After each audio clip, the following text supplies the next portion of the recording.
Të marrësh para borxhe dhe për qejf, të paktën këtë prirje duket se po ndjekin shqiptarët vitet e fundit për të financuar jo vetëm pushimet verore, por edhe blerje të ndryshme. Sipas të dhënave të Bankës së Shqipërisë verën e kaluar, bankat ofruan 390 milion lek në formën e overdrafteve në euro, një shifër që pritet të tejkalohet edhe gjatë kësaj periudhe.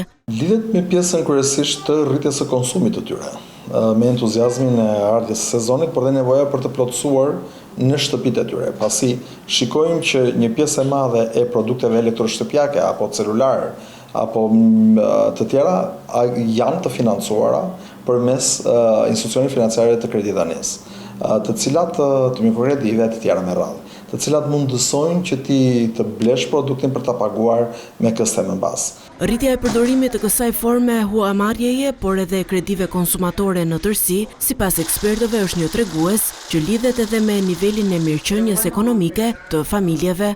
Nga ana tjetër, kjo tregon edhe rritje të varfërisë, se po të kesh mundësinë ta blesh vetë, atëherë pse jo, s'ke pse të paguash ato interesa të këtyre kredive.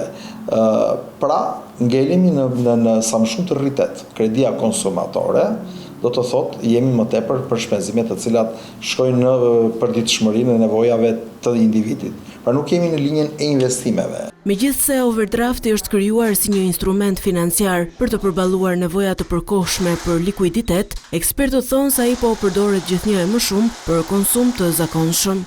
Overdrafti duhet ta kesh për të qenë aty për një moment të caktuar që ti për 5 ditë, 10 ditë, 15 ditë, 20 ditë mund të kesh nevojë për një pagë ekstra për ta përdorur për një shpenzim të papritur, por jo ta mendosh për të blerë dhe për ta mbajtur gjatë me muaj të tërë apo me vite të tëra.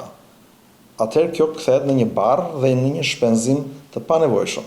Përveç sezonit veror, periudha tjetër kur vihet re një rritje e fluksit të marrjes së overdrafteve është fundi i vitit, konkretisht muaji dhjetor.